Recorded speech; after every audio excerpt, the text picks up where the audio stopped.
যেটা আমি এর আগেও বলেছিলাম যে আমি ইন্ডিভিজুয়াল নাজমুল হোসেন শান্তর থেকে দলটা বড়, সো দলের কথা চিন্তা করে আবার এই জায়গায় ফেরত এসেছি। সো আমি চেষ্টা করব যে আমার যে দায়িত্বটা আছে আমি ঠিকমতো যেন পালন করতে পারি। খুবই ডিফিকাল্ট এটা, বাট প্রফেশনাল ক্রিকেটার হিসেবে আসলে কিছু করার নাই।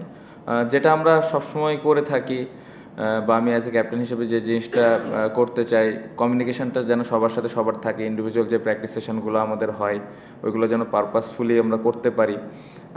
যদি এর ভেতরে কোনো 4 ডে ম্যাচ খেলার সুযোগ পায় বিফোর পাকিস্তান সিরিজ, এটা হলে তো আরও খুবই ভালো হবে। আমি জানি না আসলে ওই সুযোগটা হবে কি না সামনে যদি বিপিএল হয় সেক্ষেত্রে, বাট আমার মনে হয় যে যে প্র্যাকটিস সেশনগুলো থাকবে ইন্ডিভিজুয়ালি, ওই প্র্যাকটিস সেশনগুলো যেন পারপাসফুলি আমরা করি।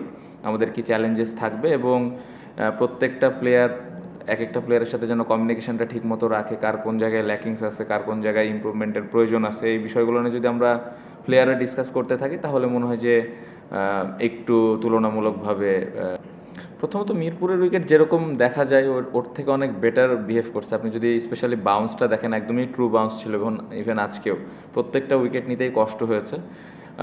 শেখার তো শেষ নেই। আমার মনে হয় যেভাবে কার্টিস ক্যাম্পার ব্যাটিং করেছে, এতগুলো বল ফেস করেছে, এই এই এই জিনিসগুলো আসলে বোঝা যায় যে আসলে কতটুকু ডেডিকেটেড, কতটুকু কমিটমেন্ট নিয়ে ব্যাটিং করেছে তারা।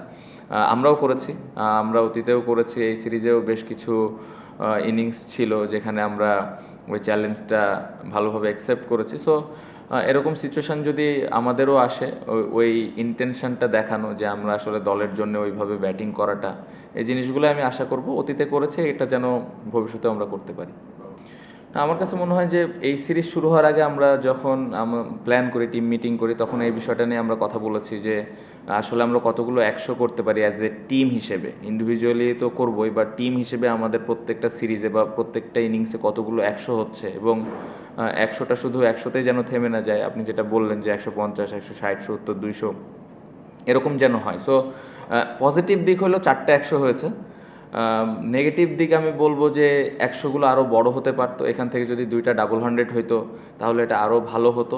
50গুলো যদি 100 হতো তাহলে আরও ভালো হতো। আমাদের সুযোগ ছিল, আমরা করতে পারিনি, সবাই চেষ্টা করেছে, বাট এই জায়গাটাতে হলে অ্যাজ এ ক্যাপ্টেন হিসেবে এটা আরও ভালো লাগতো। কারণ আপনি যেটা বললেন যে এই ধরনের টিমের এগেনস্টে যদি এই রানগুলো থাকে একটা ব্যাটসম্যানের পেছনে, তাহলে ভবিষ্যতে এটা আসলে ওই ব্যাটসম্যানকে আরও কনফিডেন্স দিবে। সো পজিটিভ নেগেটিভ দুটাই ছিল, বাট আমি অ্যাজ এ ক্যাপ্টেন হিসেবে যেই মিটিংটা করেছিলাম, যে 100র কথাটা বলেছিলাম, এই জায়গার দিক থেকে স্যাটিসফ্যাকশনের জায়গা আছে।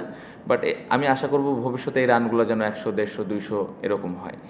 এখান থেকে বের হওয়ার উপায় যেটা আপনি বললেন, ডোমেস্টিকে যখন আমরা ফার্স্ট ক্লাস ক্রিকেটে যখন খেলি, এই জায়গায় কিভাবে আমরা বড় বড় রান করি, এবং যখনই অপরচুনিটি আসবে খেলার, তখনই যেন সবাই ম্যাচ খেলে, ওই 4 ডে ম্যাচ খেলে। বিং এ ক্যাপ্টেন হিসেবে আমি এই জিনিসটা চাই যে আমার প্রত্যেকটা প্লেয়ার যে ফার্স্ট ক্লাসে যে ম্যাচ খেলতেছে এবং চেষ্টা করতেছে যে ওখানে কত বড় বড় রান করতে পারে।